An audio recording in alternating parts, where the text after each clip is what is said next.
Hey folks, and welcome back to this mix breakdown of my brand new single, Cult, by me, Pick Up Goliath, featuring Howard Jones on vocals, Scott Lepage on guitars, and Mike Mallion on drums. Today, we're going to be getting stuck into Howard's vocals. Let's go. Okay, so in the previous two parts, we looked at all of the instrumental tracks that are going on. We looked at all the drums and the bass, all the guitars, the synths, and everything else, and how I've been processing those things. So today we're going to look at Howard's vocals. So let's have a look at what we've got here. I have a bunch of stereo stems. So Howard worked in LA with Josh from Spirit Box, who produced these vocals with him out in Josh's studio. So a lot of these vocals, in fact, all of these vocals have come to me pre-processed in some way. So if we look at, for example, this vocal here, you can see the dynamic range is already really consistent. Yeah, it's already been compressed a lot, right? There's no sort of great big transient peaks, no great wide dynamic range as you would expect to see from a raw vocal. Okay, so these are processed. So in some instances, they've got some effects on them, some time-based effects, reverbs or delays. They've got EQ and compression already baked in.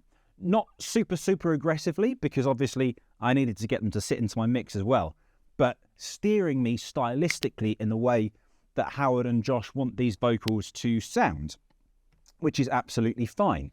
And you see that for all of these tracks that I've got, they're all stereo tracks. So even if some of them are still in mono, he's given me a stereo bounce of them, which is cool. That's absolutely fine. So what I'm going to do is take off any processing or effects that I've got on them, which you can see is really minimal. Okay, I've got next to nothing because, you know, the work that Josh had done on the processing of these things was great. They fitted into the mix really nicely. So, you know, he made my job really easy. But let's listen to these things raw anyway. Okay. Let's start with the very first melodic vocal, which comes in over here. The end awaits as the old faith takes the last of my kind.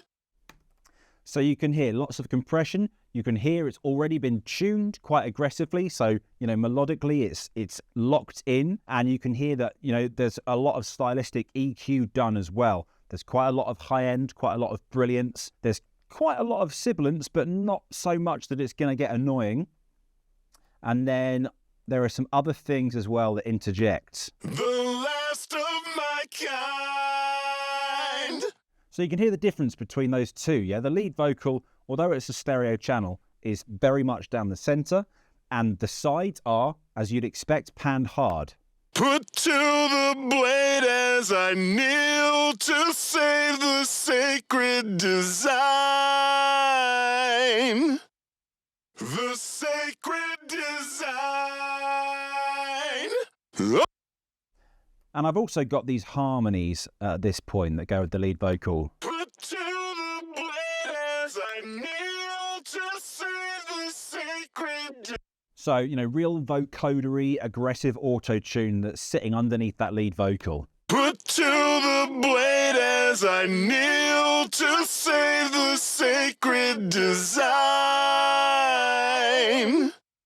And that kind of style comes basically every time we get this melodic part coming back. Turn to the earth, set free from the ground. With this dark rebirth, a kingdom for my crown. Awaken purgatory, a foe imprisoned in chains. Okay, so those are our sung parts, and I've got some harmonies that are, you know, same sort of thing going with these interjections, these responses here. I've then got these filter vocals. So this is, you know, really heavily affected. Turn to the earth, set free from the ground. With this dark rebirth, a a kingdom for my crown. And you can hear the delay is already cooked into that, and the reverb is already cooked into that as well. Now, am I doing any processing on these things? Those 4 sung channels I've got bussed together, okay? And then I'm just putting some CLA Epic on there to give me my time-based effects, my reverbs, my delays, etc. So let's bring that in and let's see what I'm actually doing here. The end awaits as the old faith takes the last of my kind. So there's loads and loads of layers going on in here. I've got like 8 different bits and pieces. So the first one is this tape delay. The end awaits as the old faith takes the last of my kind. Then I've got this vocal throw. The end awaits as the old faith takes the last of my which is not time locked, that's not synced. Then I've got a slap delay. The end awaits as the old faith takes the last. Really quiet in comparison. And then some sort of thickening with this crowd effect. The end awaits as the old faith takes the last of my kind. And together, those 4 delays. The end awaits as the old faith takes the last of my kind. Okay. Then I've also got 4 different reverbs. So I've got a plate, first of all. The end awaits as the old faith takes the last of my kind. And then I've got a room.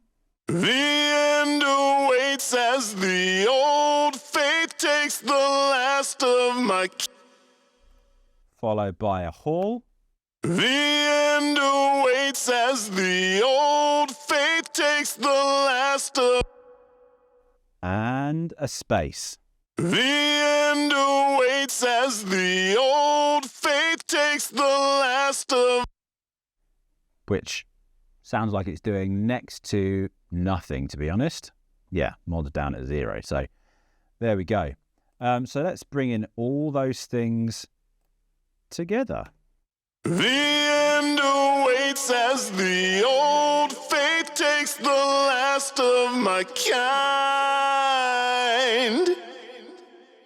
And then I've just got a de-esser on that bus. The end awaits as the old faith takes the last of my kind. And then the only EQ that those vocals are getting is on my whole vocal stack. So I've got those 4 sung channels going through this bus, which is then coming out of my sort of all vocals processing. And I've got fresh air here from Slate Digital with big mid-air boost and a high air boost as well. So let's bring that in. The end awaits as the old faith takes the last of my kind. Which is making it, really kind of crispy and bright. Out of context, that's quite full on. In context, it works. Then on the side channel here, I've just got an EQ, which is basically high passing, low passing. Let's bring that in. The last of my kind. Kind of a telephone EQ type effect. And on these harmonies, I've got a directional mixer, which is just narrowing them, bringing them in off of the extremes of the stereo image. So those are those, and the filter box as well. So those are all done. Now we get into some of the fun stuff. So let's take a listen to these scream channels. I've got, again, 4 of them. So here's the main one.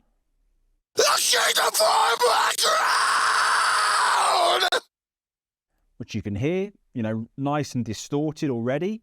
Not too much kind of low end, low frequency, so it's not too thick and murky. And I've got a BV with those as well.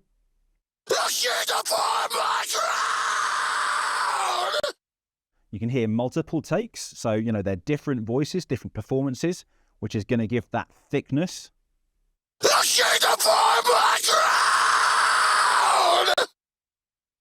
And then in the build up to that, we've got this kind of filtered scream thing going on. I'll return to the earth, set free from the ground. With that delay built in, with some more kind of heavily processed EQ as well, which goes with the BV. I'll return to the earth, set free from the ground, with the dark rebirth. And then we've just got another BV that comes in later on down here, which is much, much more distorted. So that's really almost doing like a white noise thing to give, you know, a really full frequency spectrum to those screams. We put them all together.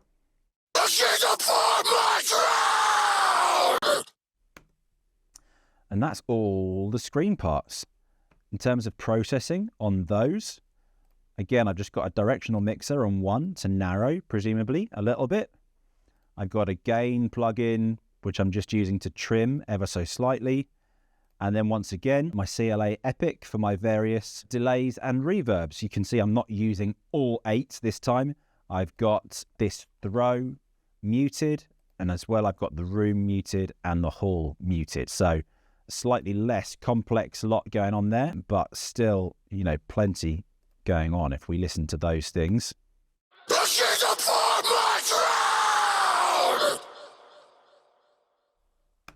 Sounds very cool. And the final vocal channel that we've got going on is this, what I've called a choir. Let's take a listen to it. I was set to the earth, set free from the ground, with this song. So it's not really a choir, it's just a really washed out, really, you know, big room sound, big, almost like a hall reverb sound, which I've high passed, low passed. And then the S's are really aggressive in that, so I'm just de-essing in the virtual mix rack here.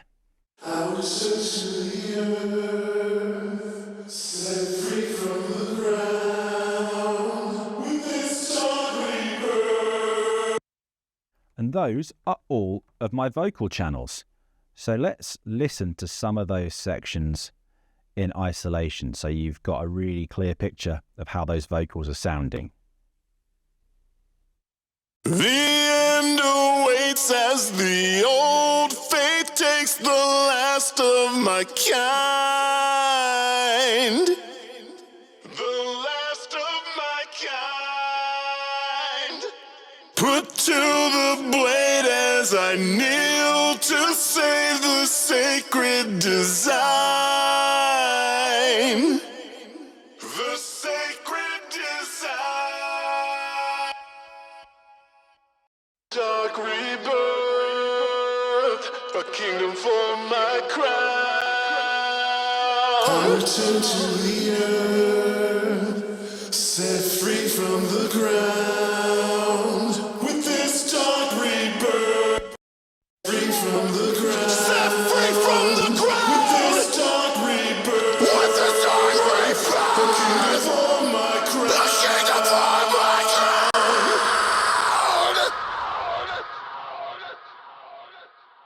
The kingdom for my crown. The kingdom for my crown. Gather in my name. There's some cool automation going on there, so we'll look at that later on. Again, coming into the guitar solo at the end. Wait as I kneel to save the sacred design.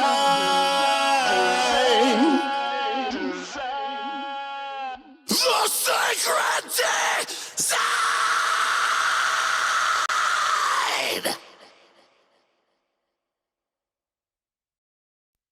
A foe imprisoned in chains. Forever he remains. The one who waits before me offers a life to regain. But there's a price to pay! So there we go. As you can see, Josh did a load of the work for me because he already pre-EQ'd stuff in a way that he knew was going to fit well into a mix. So I had very little to do. Everything was already compressed really nicely. So, I didn't even need to do any kind of bus compression. It was all done and it all sat in the mix, So I guess there's a lesson in that you need to listen to what you've got and you don't always need to fiddle with stuff and process stuff, and look at what you've got in front of you, use your ears and make an educated decision. In this case, I didn't need to process stuff. On subsequent tracks, I did. Okay, let's take a little look at the full mix bus processing then, and let's see what I'm actually doing to everything. So let's take this final section.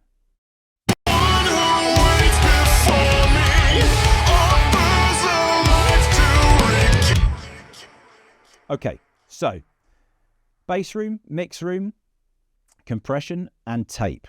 Let's take off these four things. We'll leave the limiting on. So bass room, I've got my custom target in here again, which is a Trivium track, Catastrophist.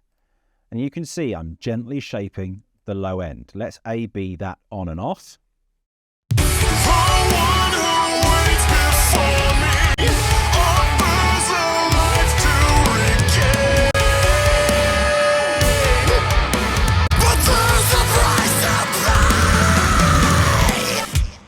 So giving some more thickness and roundness to the low end.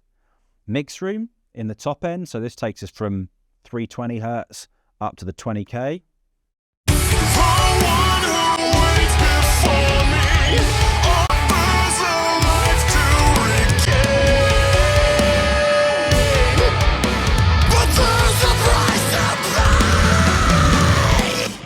So I'm pulling forward a little bit around 500. And then I'm pushing back at 1200, pulling forward a bit at 4K, and then pushing back quite a lot at 10K, and then up further at, the top sort of 18K. And that is where a lot of my overall mix shape is coming from. Followed by, this is like a Focusrite Red 3 style compressor. This is doing parallel compression. So it's going to be, squeezing quite hard, but then it's blended in parallel.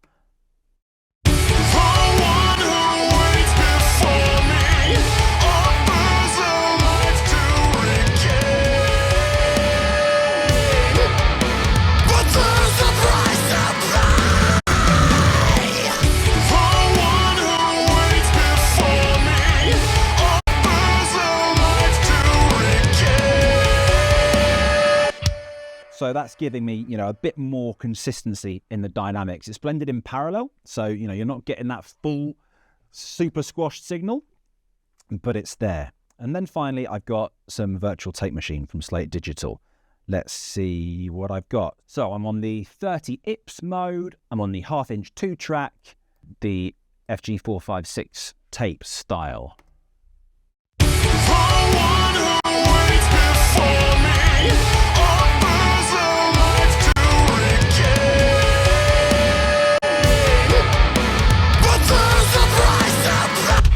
And again, it's important to note, this tape machine I will have had on the mix bus all the way through the mixing process. So that kind of nice roundness and thickness that you get in the low end from this tape emulation, that will have been there the whole time. I will have mixed through that, okay? So there we go, that's my mix bus.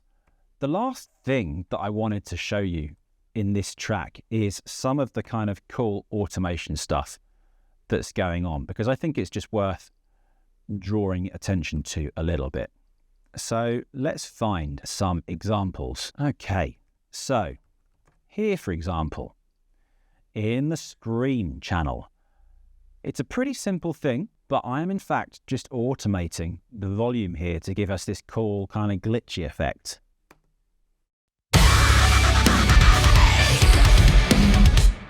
Just using the volume to automate that kind of glitchy sound, making sure that it's all nicely kind of snapped to my grid, which is a cool sound, right? Okay, let's take a look at these guitars up here.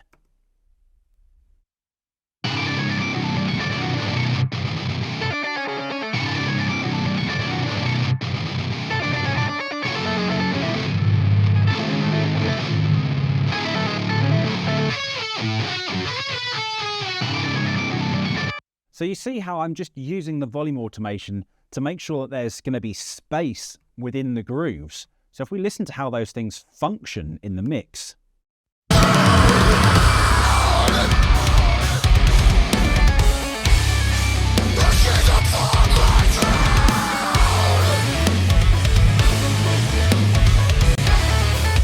These little dips here, for example, are really giving space to these other things to kind of poke through at this point.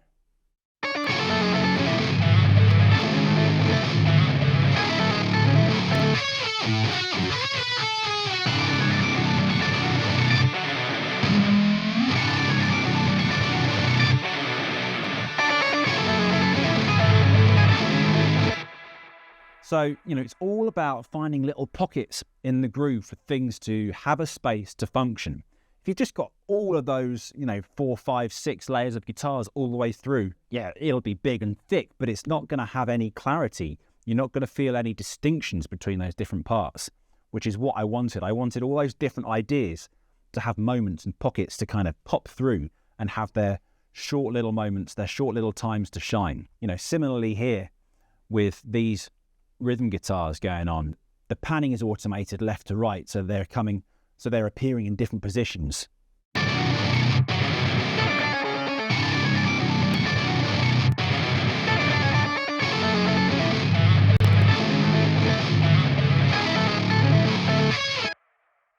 Which is cool, I think. So there you go. There's my mix breakdown of this brand new song, Cult. I hope you've enjoyed looking through this project with me. The track is out now. If you want to hear me and Howard talking a little bit more about it, you can find my podcast either on YouTube or over on Spotify.